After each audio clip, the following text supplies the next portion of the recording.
Mais qu'est-ce que t'as fait? Qu'est-ce que t'as dit? Today, the Federal Open Market Committee kept interest rates near zero and maintained our asset purchases. These measures, along with our strong guidance on interest rates and on our balance sheet, will ensure that monetary policy. Inflation has increased notably in recent months,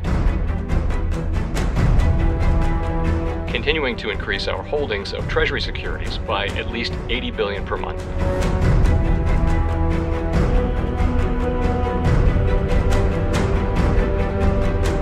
We at the Fed will do everything we can to support the economy for as long as it takes to complete the recovery.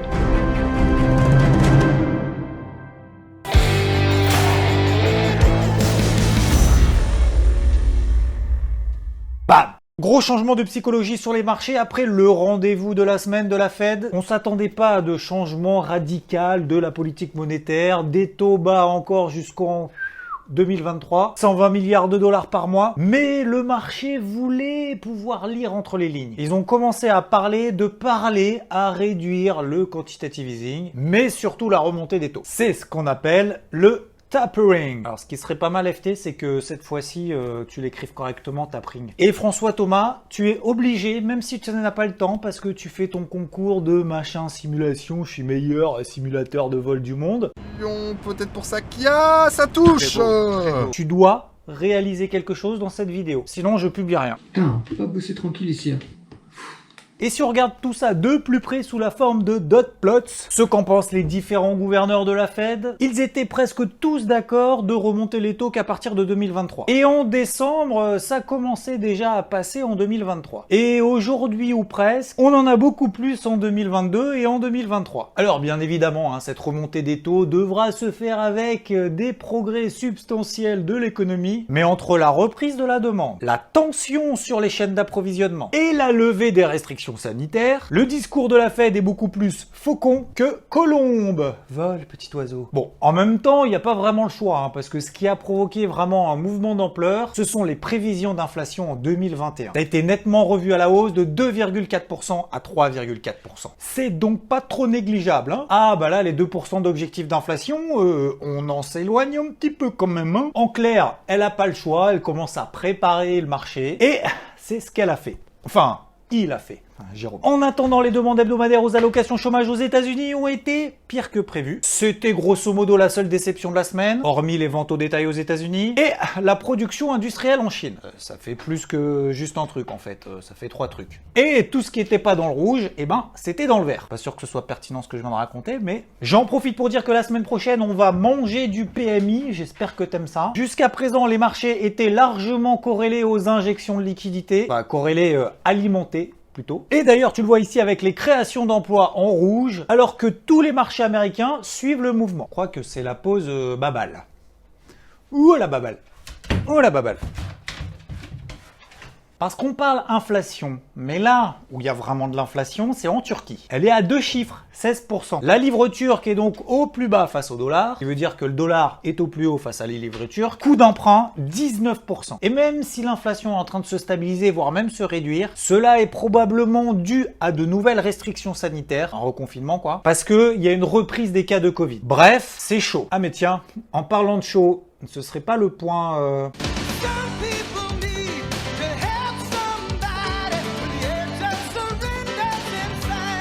Après ces perspectives d'inflation relevées, le début de ces discussions de raffermissement monétaire, même si d'ailleurs ce sera pas pour tout de suite, les marchés commencent déjà à l'intégrer dans les prix. Autrement dit, le pricing. Les taux à 10 ans aux États-Unis ont commencé à repartir au-delà des 1,6%. Alors oui, tu te souviens, la semaine dernière, ils avaient fait l'opposé du chiffre de l'inflation en se disant ouais, mais c'est pas grave, puisque du coup, en fait, l'inflation ce sera que temporaire. Là, du coup, ils y croient un peu plus. Mais de toute façon, les marchés, tu sais, ils se disent à chaque fois, les gars, on fait ce qu'on veut. Et tu sais pourquoi est-ce qu'on fait ce qu'on veut? Est-ce que tu sais ça? Parce que les marchés ont toujours raison. Voilà. Alors, il y a des fois on est logique, il y a des fois on est illogique, et puis c'est tout. Débrouille-toi à faire de l'argent avec ça. Mais là où c'est vraiment chaud, c'est le dollar américain qui s'est enflammé. Pourquoi ça? Pour faire très très simple, Si la planche à billets tourne moins de billets injectés, moins de dollars, je simplifie vraiment à l'extrême. Conséquence directe sur l'euro-dollar, il passe de 1,22 à 1,19, ce qui a un impact sur les indices européens qui auront tendance normalement à surperformer les indices américains. Bah oui, l'euro coûte moins cher, c'est donc beaucoup plus compétitif pour les entreprises exportatrices de la zone euro en termes de prix qu'une entreprise aux États-Unis dont sa devise est en train de s'apprécier. D'où le fait que j'ai commencé à travailler à la vente l'indice Dow Jones, et ce depuis lundi, sur des zones clés techniques toute la semaine, lundi, mardi, mercredi, jeudi, tout simplement parce qu'on voyait déjà qu'il avait moins l'agnac que les autres indices, ça datait déjà depuis 2 semaines, et tout simplement c'était le premier à donner des signaux de faiblesse avec des tendances baissières en données H4 et H1. Bref, sur des unités temps courtes. On a trouvé du coup plusieurs zones de vente, 2 fois, 3 fois, et là où c'était encore plus chaud, c'était l'or ou sur l'argent qui se sont fait, ouais, disons le défoncer. Alors l'argent, on le savait, puisque déjà il sous-performait, il ne montait même plus, on était déjà sous une zone de résistance qui n'arrivait absolument pas à être cassée. Et ça, on en parle quand même depuis plusieurs semaines. Par contre, l'or, lui, était vraiment dans une tendance haussière. Il avait même parfaitement réagi sur sa MM20 Daily. Et puis, avec ce discours de la Fed, tout s'est emballé, c'est parti en sucette. Même si je pense qu'on est quand même sur une belle zone d'achat pour les adeptes d'achat sur repli. Pour terminer là-dessus, réaction légitime du dollar, qui pourrait gentiment continuer sa progression, même si c'est encore un peu trop tôt d'un point de vue technique pour anticiper un retournement de long terme. Oui, parce qu'il reste toujours dans un range depuis le début de l'année. J'ai même d'ailleurs commencé à travailler à l'achat l'euro-dollar autour des 1,1940, alors ça m'a valu un beau stop loss de moins 30 pips. Donc pour le moment, j'ai tort, je n'insiste pas, mais je n'exclus surtout pas qu'on fasse un peu des va-et-vient comme ça pendant plusieurs semaines. Et preuve que ça pue l'inflation, la remontée des taux, tout ça, et ben JP Morgan, ils ont 500 milliards de dollars de cash. Oui, j'ai bien dit 500 milliards, pas 500 millions, 500 milliards de dollars de cash. En attendant des taux d'intérêt beaucoup plus hauts pour pouvoir commencer à réinvestir là-dedans. Bam! Restons dans le secteur des banques avec un secteur qui a bien performé depuis quelques temps grâce à une grosse rotation sectorielle alors qu'elle a mis du temps à mettre en place, mais elle a eu lieu. Et ce retour d'inflation devrait normalement lui être bénéfique. Ça permettrait aux banques d'augmenter leurs marges avec des prix plus rentables, sachant qu'elles ont augmenté leurs réserves pour créances douteuses. Sachant, oui je sais ça fait 2 fois sachant, que sur le trimestre là, elles ont dépassé de 40% les estimations de bénéfices.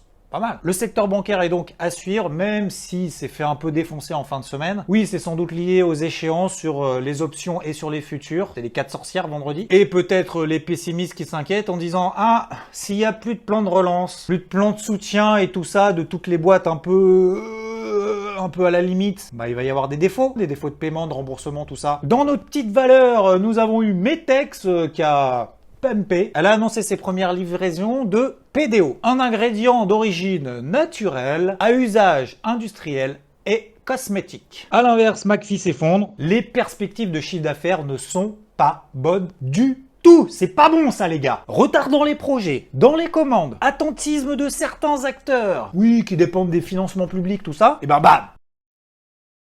Au-delà de la Fed, nous avons eu ces fameux événements des 4 sorcières. Généralement, ça provoque toujours un petit peu de volatilité, surtout lorsque ça vient 2 jours après d'un discours moyen attendu. Oui, on peut dire une certaine désillusion vis-à-vis de GG. Les indices aux États-Unis sont beaucoup plus faibles qu'en Europe, pour la raison évoquée notamment liée à l'euro contre le dollar. L'indice de Jones devra quand même tenir ses 33 500 points, faute de quoi on enfoncerait un gros support et là ce serait pas la même. Le prochain gros niveau étant sur les 32 500 points, la borne basse de ce canal ascendant. Le Nasdaq lui profite de son statut composé de valeurs technologiques de croissance en inscrivant un nouveau record historique. Échec du SP500 sur cette résistance. Et le DAX, on va travailler cette grosse zone. Ça correspond à la MM50 Daily en rouge, d'ailleurs qui a jamais été enfoncée depuis la découverte du vaccin contre le Covid là, de Pfizer le 9 novembre. On est passé un petit peu en dessous, mais on l'a jamais traversé. Globalement, un flux court terme s'est mis en place. Flux haussier par exemple sur le dollar, baissier sur les indices, baissier sur le gold. Mais c'est très difficile pour le moment de qualifier de retournement véritablement à moyen terme sur le marché. Sur presque tous les indices, on est encore en tendance haussière daily, sauf le Dow Jones qui est sous sa MM50 et MM20. Avec le Nikkei aussi la semaine prochaine. Celui-là, je le surveille comme le lait sur le feu. Bref, je vais continuer à travailler à la vente les indices les plus faibles la semaine prochaine. Et peut-être même à l'inverse, je vais profiter de ce repli pour payer le plus fort. Le plus fort étant le CAC 40. Allez les bleus. Mais les cryptos du coup, bam. Tu as le Crypto Hebdo, je rappelle, qui est tous les mercredis. Je fais exprès de faire un point tous les mercredis soirs, juste là-dessus, pour éviter de saouler ceux à qui ça n'intéresse pas forcément. Passage obligé donc par la partie abonnement, cloche, like et description pour le lien de la vidéo si tu as un peu de temps juste après celle-ci. Elle est pas très longue d'ailleurs. C'est un passage obligé. Juste un truc que je vais quand même actualiser parce qu'on a eu un rapport de la FCA, autrement dit l'AMF, mais en Angleterre. Eh ben, on a eu quand même un rapport intéressant sur la sensibilisation des personnes et plus particulièrement des adultes au marché des cryptos. Eh ben, 2,3 millions de personnes sont sensibilisées au marché des cryptos a priori, ce qui représente 4,4% des adultes. Et 78% d'entre eux ont déjà entendu parler de crypto. Mais par contre, là où ça va pas du tout, les gars, c'est aussi la raison pour laquelle je suis là. Et je suis pas le seul, il y a beaucoup de personnes qui essayent justement de parler des cryptos, de faire comprendre comment ça fonctionne, etc. Et de donner des idées accessoirement. Eh ben, c'est le niveau de compréhension de ce marché, il est en baisse. Certains utilisateurs ne savent pas pourquoi est-ce qu'ils achètent, alors que dans le même temps, l'avoir moyen, c'est-à-dire l'investissement sur les cryptos a augmenté. Donc on met plus d'argent, mais on en connaît un peu moins. Ce n'est pas possible ça. Et là où ça devient positif, c'est que finalement beaucoup moins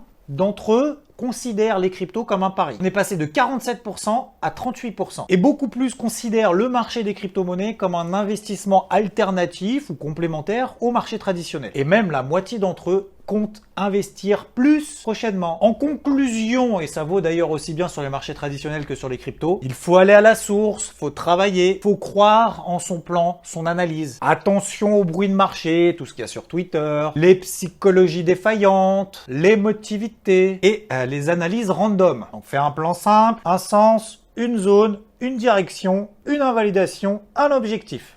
Voilà, c'est déjà pas mal. Deuxième chose importante, ne dégainons que lorsqu'il le faut. Le trading par impatience, ça s'appelle de l'overtrading. Exemple, j'avais laissé tomber les indices, le Dow Jones a commencé à m'intéresser, je commençais à détecter une sous-performance, et ben je me suis engouffré dans les ventes et j'ai shorté tous les jours ou presque, je te l'ai partagé sur IVT, l'indice Dow Jones sur tous les rebonds. Et troisième chose, à l'inverse. Bon, même si je savais que c'était risqué, comme je te l'ai dit, j'ai payé l'euro-dollar pendant cette phase de flux baissier, ce qui est pas forcément à mon habitude, mais comme je te l'ai dit, moi je pense que plutôt sur le dollar, on est plutôt dans une phase un peu d'élastique. Mais peu importe, je le savais, donc j'ai déjà diminué la position par deux, ce qui s'appelle accessoirement le money management, en ayant l'humilité de sortir, d'accepter d'avoir eu tort au bout de 30 pips de perte, parce que c'était mon niveau d'invalidation. Tout simplement parce que j'ai eu tort, donc j'insiste pas là où j'ai tort. Par contre, là où ça fonctionne, j'y vais. Bref, c'est pas grave, on continue, on avance, j'espère ensemble le plus loin possible, et on se concentre parce que il va y avoir du sport. Hein. Ah bah quand c'est pas les cryptos qui décalent de ouf, bah c'est les marchés tradis. Au moins on s'ennuie pas. Et oui, dernier truc, merci pour vos likes. Ciao, bam.